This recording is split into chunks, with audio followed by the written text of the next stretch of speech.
दलित दस्तक का 2024 का शानदार बहुजन कैलेंडर आ चुका है। बुकिंग के लिए दिए गए नंबर पर व्हाट्सएप करें या ईमेल करें। सबसे पहले धरती आबा भगवान बिरसा मुंडा की धरती, सिद्धू कान्हू की धरती, नीलांबर पीतांबर की इस धरती, क्रांतिकारियों की भूमि झारखंड का मैं दिल से जय जोहार कहता हूं। आपका क्रांतिकारी इस्तकबाल करता हूं, आपको नमस्कार करता हूं, आपको आदाब करता हूं।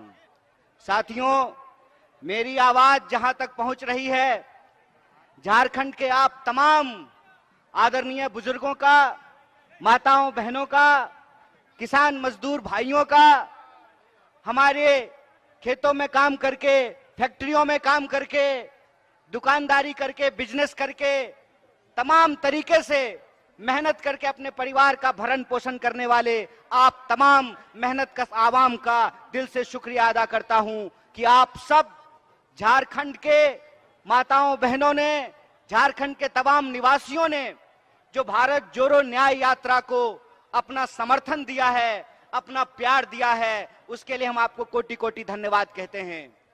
दोस्तों, आप सब जानते हैं कि आज देश के अंदर किस तरह की परिस्थिति पैदा की गई है। आप सब लोग समझदार लोग हैं, आपको समझाने की जरूरत नहीं है, लेकिन मैं आपके बीच कुछ चीजों को साझा करना चाहता हूं, आपको याद दिलाना चाहता हूं कि आज हम किन परिस्थितियों से गुजर रहे हैं। आप सब जानते हैं कि देश के अंदर किस तरीके का माहौल पैदा किया जा रहा है। आपको मालूम है कि जो पिछला 30 जनवरी गुजरा है, 30 जनवरी को हम लोग बापू को याद करते हैं, अपने राष्ट्रपिता महात्मा गांधी को याद करते हैं कि किस तरीके से नफरत ने, हिंसा ने बापू की जान ले ली और बापू ने इस देश के लिए शहादत दी। हम जानते हैं कि किस तरीके से गोडसे ने बापू को गोली मारी और जो बापू कहा करते थे, रघुपति राघव राजा राम, पतित पावन सीताराम, ईश्वर अल्लाह तेरो नाम, सबको सन्मति दे भगवान, उस बापू की हत्या करने की गई। और सिर्फ 30 जनवरी को बापू की हत्या नहीं की गई, मैं आपको याद दिलाना चाहता हूं कि पिछली 31 जनवरी को इस देश में लोकतंत्र की भी हत्या करने की कोशिश की गई। आप जानते हैं कि किस तरीके से चंडीगढ़ में मेयर का इलेक्शन हो रहा था और मेयर के चुनाव में भाजपा के पास संख्या नहीं थी, भाजपा के पास बहुमत नहीं था और आम आदमी पार्टी और कांग्रेस पार्टी के पास बहुमत होने के बावजूद, इंडिया अलायंस के पास बहुमत होने के बावजूद 8 वोट को इनवैलिड करके भाजपा का मेयर बनाया गया। जब चंडीगढ़ में यह साजिश रची जा रही थी, ठीक उसी वक्त झारखंड की इस महान भूमि पर एक भाजपाई साजिश रची जा रही थी। और वो भाजपाई साजिश क्या थी? भाजपाई साजिश ये थी कि इंडिया अलायंस का बहुमत होने के बावजूद हेमंत सोरेन झारखंड के मुख्यमंत्री थे और मुकदमे में फंसा करके एक सरकार को गिराने का प्रयास किया गया और एमएलए को खरीदने का प्रयास किया गया। और आप सबको हम बधाई देना चाहते हैं, झारखंड के आप तमाम माताओं बहनों का, कि ये आपका आशीर्वाद है कि इंडिया अलायंस रांची में कायम है। हमने उनके दांत खट्टे कर दिए हैं, हमने विश्वास मत हासिल कर लिया है और श्री चंपई सोरेन झारखंड के मुख्यमंत्री बने हुए हैं। इस बात की चर्चा मैं आपके सामने क्यों कर रहा हूं? इस बात की चर्चा हम आपके सामने इसलिए कर रहे हैं कि है झारखंड के माताओं बहनों, है झारखंड के नागरिकों, है झारखंड के निवासियों, आपको एक बात समझना पड़ेगा। आपको समझना पड़ेगा कि यह भाजपाई साजिश झारखंड के खिलाफ है। यह भाजपाई साजिश आदिवासियों के खिलाफ है।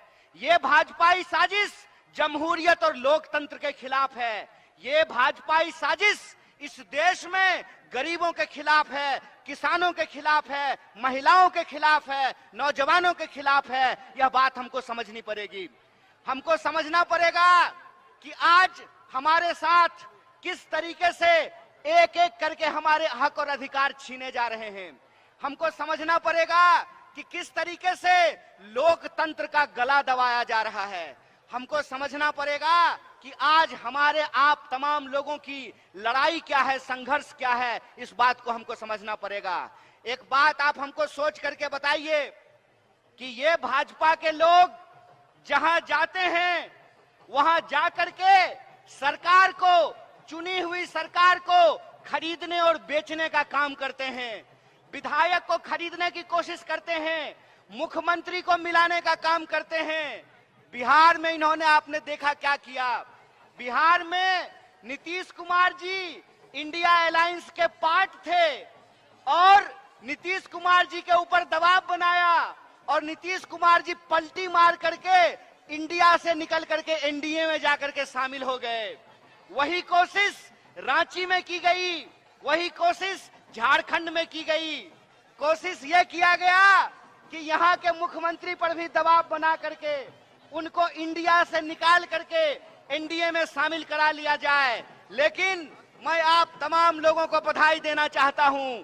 मैं झारखंड की इस महान भूमि की महान जनता को बधाई देना चाहता हूं कि आपने भाजपाई साजिश को नाकाम किया और उनको बता दिया कि हम बिकने वाले नहीं हैं, हम बेचने वाले नहीं हैं, हम इस देश को बचाने वाले लोग हैं। बोलिए, आप बेचने वाले हैं कि बचाने वाले हैं?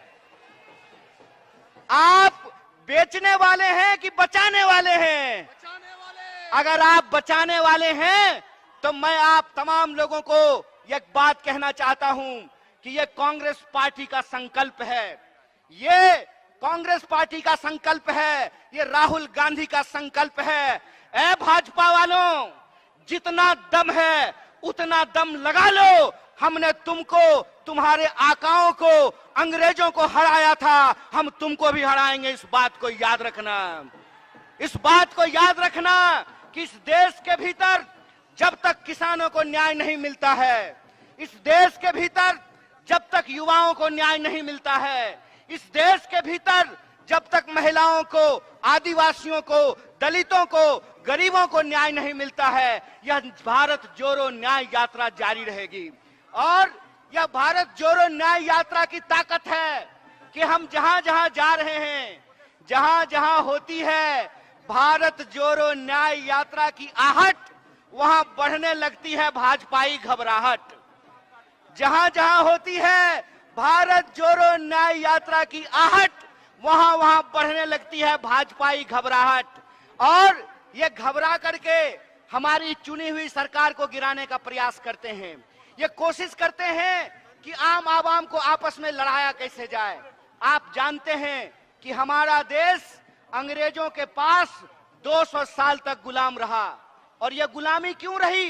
यह गुलामी इसलिए रही कि भारतवासियों को आपस में लड़ाया जाता था, हिंदू मुसलमान कराया जाता था, जातियों को आपस में लड़ाया जाता था। और यही भाजपाई साजिश है कि झारखंड के लोगों को भी आपस में लड़ाया जा रहा है।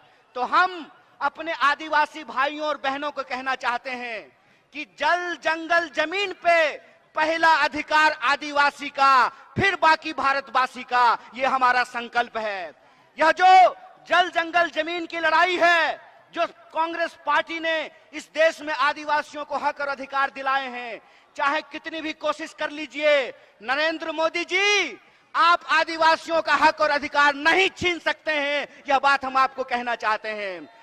हम आपको कहना चाहते हैं कि झारखंड के लोगों की रगों में भगवान बिरसा मुंडा का खून बहता है, झारखंड के लोगों के रगों में सिद्धू कान्हू का खून बहता है, झलकारी बाई का खून बहता है, नीलांबर पीतांबर का खून बहता है। आप झारखंड के लोगों को उनके हक और अधिकार को छीन नहीं सकते हैं।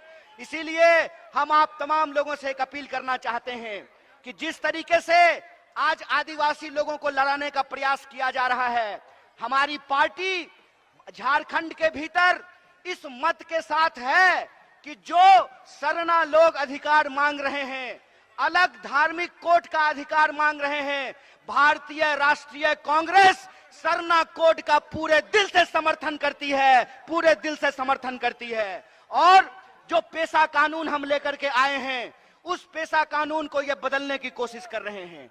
जो पब्लिक सेक्टर कांग्रेस पार्टी ने बनाया, बोकारो में स्टील प्लांट खोला, धनबाद, बोकारो, टाटा, तमाम जगह पे जो पब्लिक सेक्टर बनाए गए, आज नरेंद्र मोदी जी उस पब्लिक सेक्टर को बेचने का काम कर रहे हैं। इसीलिए मैं अपने गरीब भाई बहनों से कहना चाहता हूं, ए भाइयों और बहनों, एक बात याद रखिएगा, बिन हवा न पत्ता हिलता है, बिन लड़े न कुछ भी मिलता है। इसलिए हमको अपने हक और अधिकार के लिए लड़ना पड़ेगा। बोलिए, आप अपने हक और अधिकार के लिए लड़ने के लिए तैयार हैं कि नहीं है? दोनों हाथ उठा करके बोलिए, तमाम लोग बोलिए कि आप अपने जल जंगल जमीन के लिए लड़ने के लिए तैयार हैं कि नहीं हैं? अगर आप अपने जल जंगल जमीन के अधिकार के लिए लड़ने के लिए तैयार हैं, तो हम नरेंद्र मोदी की साजिश को नाकाम करेंगे। देश को बांटने की जो साजिश है नरेंद्र मोदी की, उसको हम नाकाम करेंगे। हम आरएसएस और बीजेपी की साजिश को नाकाम करेंगे। यह देश 140 करोड़ लोगों का था, है और रहेगा। इस देश में सबका अधिकार बराबर रहेगा।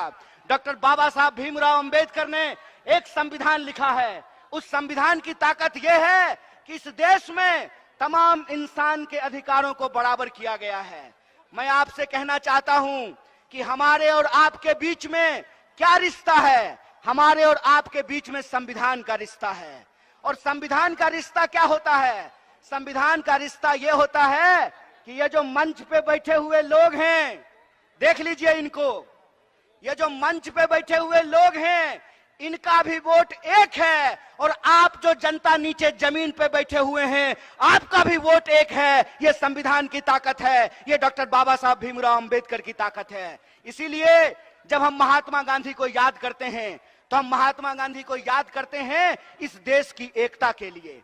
जब हम शहीद आजम भगत सिंह को याद करते हैं, तो हम याद करते हैं उनकी वीरता के लिए। और जब हम डॉक्टर बाबा साहब भीमराव अंबेडकर को याद करते हैं, तो हम याद करते हैं समानता के लिए। इसीलिए हमको याद करना पड़ेगा झारखंड की भूमि को धरती आबा भगवान बिरसा मुंडा को, कि जब अंग्रेज साम्राज्य को अंगूठा दिखाने का सवाल आया, अंग्रेजी साम्राज्य का दांत खट्टा करने का सवाल आया, तो आदिवासी नेता बिरसा मुंडा, भगवान बिरसा मुंडा उठ खड़े हुए और उपनिवेशी ताकत को चुनौती देने का काम किया। इसीलिए हम आप तमाम झारखंड वासियों से भी कहना चाहते हैं कि अगर हम अपना जल जंगल जमीन बचाना चाहते हैं, अगर हम अपना अधिकार बचाना चाहते हैं, अगर हम अपने आने वाली पीढ़ी का भविष्य बचा करके रखना चाहते हैं, तो हमको संघर्ष करना पड़ेगा। और जो हमारे साथ अन्याय हो रहा है, उस अन्याय के खिलाफ हमको अपनी आवाज को मुखर करना पड़ेगा। और आप जानते हैं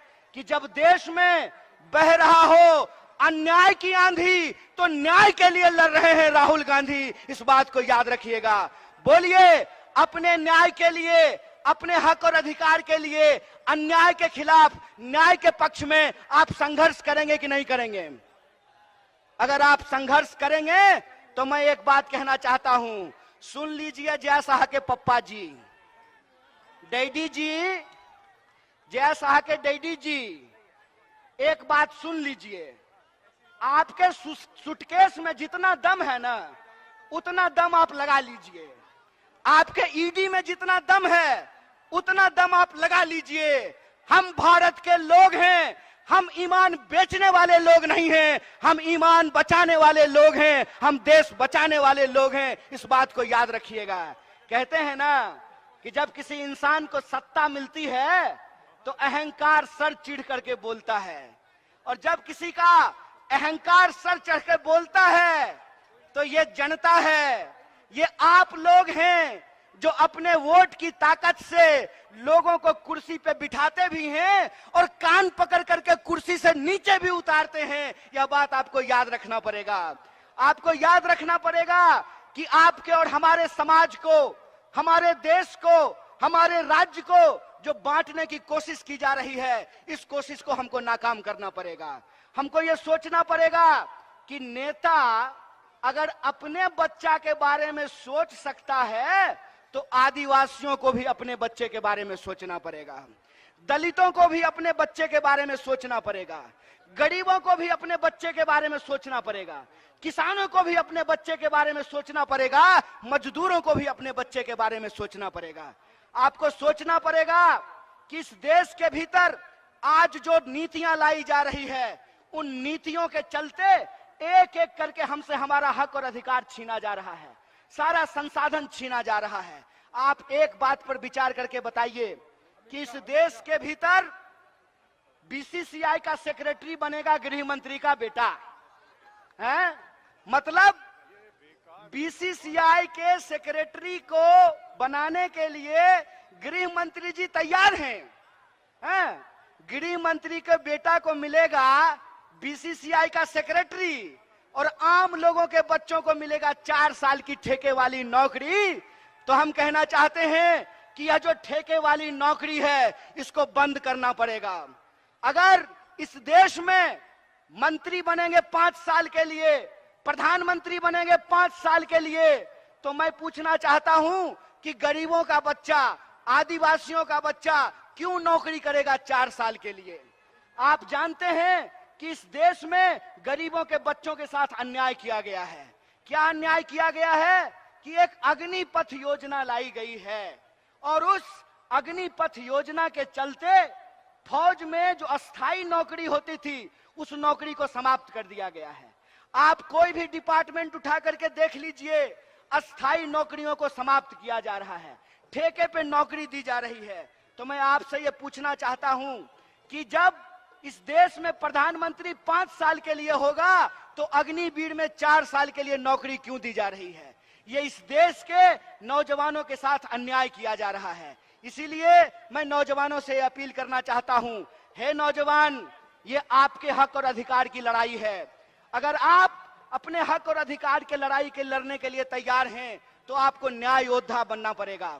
आपको भारत जोड़ो न्याय यात्रा में शामिल होना पड़ेगा, अपनी नौकरी के लिए, अपने आत्मसम्मान के लिए। इसीलिए हमारी पार्टी ने, कांग्रेस पार्टी ने एक कार्यक्रम शुरू किया है कि इस देश के जो जवान आर्मी में जाना चाहते हैं, आर्मी में सेवा करना चाहते हैं, देश की सेवा करना चाहते हैं, उन लोगों को आज उससे वंचित रखा जा रहा है। इसके खिलाफ हमने एक कार्यक्रम शुरू किया है जिसका नाम है जय जवान। हमारा यह मानना है कि जब होगा जय जवान, तभी बना रहेगा जय हिंदुस्तान, तभी होगा हिंदुस्तान महान। इसीलिए हम लोग एक बात कहते हैं कि भारत जोड़ो न्याय यात्रा में हम 5 तरह का न्याय चाहते हैं। हम न्याय चाहते हैं इस देश में नौजवानों का, युवाओं का।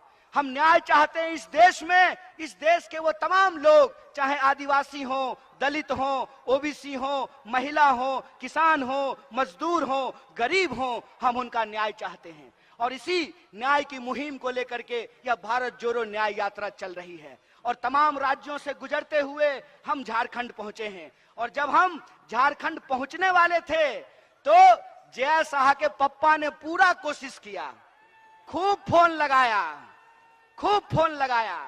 खूब जो है विधायक खरीदने की कोशिश की। लेकिन आप झारखंड की जनता महान है, आपके नेता महान हैं कि उनका दौलत रखा रह गया, उनका सूटकेस रखा रह गया, आपका सरकार बरकरार है, आपके मुख्यमंत्री बरकरार हैं। इसके लिए हम आपको बधाई देते हैं। इसीलिए आज जो गंभीर परिस्थिति है, इस परिस्थिति में हम आप तमाम लोगों से अपील करना चाहते हैं कि देश में कमर तोड़ महंगाई है, लगातार हर चीज महंगी होती जा रही है। जो तेल 80 रुपए किलो मिलता था, आज 200 रुपए किलो मिल रहा है। जो पेट्रोल 50 रुपये लीटर मिलता था, आज 100 रुपये लीटर मिल रहा है।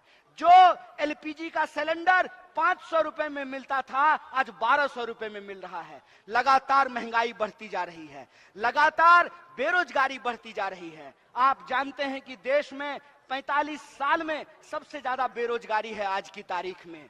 भारत दुनिया का सबसे नौजवान देश है, दुनिया का हर 5वां नौजवान भारतीय है। लेकिन हमारा दुर्भाग्य यह है कि आज देश में सबसे ज्यादा बेरोजगारी है। एक तरफ कमर तोड़ महंगाई है, दूसरी तरफ कमर तोड़ बेकारी है। और तीसरी तरफ आप आए दिन यह खबर सुनते होंगे कि महिलाओं के ऊपर अत्याचार हो रहा है। आप ये खबर सुनते होंगे कि आदिवासियों के ऊपर अत्याचार हो रहा हो। आप ये खबर सुनते होंगे कि दलितों के ऊपर अत्याचार हो रहा है। तो भारत के किसी न किसी कोने में किसी न किसी भारतीय के ऊपर अत्याचार हो रहा है। इस अत्याचार से हम मुक्ति चाहते हैं, इस अत्याचार से हम आजादी चाहते हैं। हम चाहते हैं कि संविधान ने जो हमको अधिकार दिलाया है उस अधिकारों को हम बचा करके रखें, उस अधिकार को हम सुरक्षित करके रखें। इसीलिए हम आप तमाम झारखंड के लोगों को ये कहना चाहते हैं कि ये लड़ाई देश बचाने की लड़ाई है, ये लड़ाई विचारधारा की लड़ाई है। इस विचारधारा की लड़ाई में एक तरफ वो लोग हैं जो इस देश को बेचने की साजिश कर रहे हैं। वो क्यों कर रहे हैं कि वो बड़े बड़े धन्ना सेठों से चंदा लेते हैं और चंदे के दम पर मीडिया को खरीदते हैं और जनता के सवालों को गुमराह करने का काम करते हैं। इसीलिए मैं कहता हूं कि इस मॉडल के खिलाफ हमको आवाज उठाना पड़ेगा। ये मॉडल है कि तुम मुझे चंदा दो, मैं तुम्हें धंधा दूंगा। ये मॉडल हमको समझना पड़ेगा। हमको ऐसा मॉडल चाहिए जो हमारे बच्चों को नौकरी दे, जो किसानों को उनके फसल का दाम दे, जो मजदूरों को मजदूरी दे, जो महिलाओं को आत्मसम्मान दे, जो आदिवासियों को जल जंगल जमीन का अधिकार दे। और आपको यह बात ध्यान रखना पड़ेगा कि अगर हम एकजुट नहीं रहेंगे तो ये हमको बार बार अपमानित करने का काम करेंगे। आपने देखा कि मोदी जी का समर्थक एक चापलूस पत्रकार किस तरीके से आदिवासियों को अपमानित करने का काम किया। हेमंत सोरेन के नाम पर, हेमंत सोरेन के बहाने किस तरीके से उन्होंने आदिवासी अस्मिता को अपमानित करने का काम किया। वो जो बेशरम पत्रकार था वो टीवी पे आकर के कहता है कि आदिवासियों को जंगल में रहना चाहिए। अरे हमारे पुरखे जंगल में रहते रहे हैं, हमको जंगल में रहने से परहेज नहीं है। लेकिन जितना यह देश तुम्हारा है उतना ही देश हमारा भी है। अगर तुम्हारे बच्चे अंग्रेजी स्कूल में पढ़ेंगे तो हमारे बच्चे भी अंग्रेजी स्कूल में पढ़ेंगे। आपने आदिवासियों को अपमानित करने का काम किया है। इसीलिए हम झारखंड के तमाम लोगों से कहते हैं कि हमारे आपके अधिकार की लड़ाई है। इस अधिकार की लड़ाई में 5 तरह के न्याय को सुरक्षित करके एक मुट्ठी की तरह हमको एकजुट रहना पड़ेगा।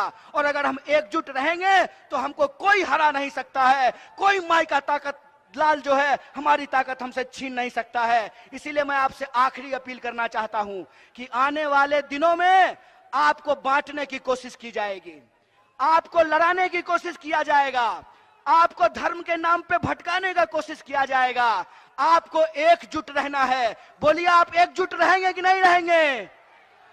अगर आप एकजुट रहेंगे तो हम आपसे वादा करते हैं कि यह इंडिया अलायंस न सिर्फ भारत को बचाएगा बल्कि आने वाले दिनों में हम तमाम आम आवाम के लिए एक बेहतर भारत का निर्माण करेगा। इसी आशा और विश्वास के साथ जो हमारे झारखंड प्रदेश कांग्रेस कमेटी के तमाम नेता यहाँ मौजूद हैं, उनका शुक्रिया अदा करते हुए और आप सबका शुक्रिया अदा करते हुए अपनी बात को खत्म करूंगा। शुक्रिया। इनकलाब जिंदाबाद। जय जोहार, जय जोहार, जय जोहार, जय जोहार, जय झारखंड, जय हिंद, जय भारत, जय कांग्रेस। न्याय का हक मिलने तक।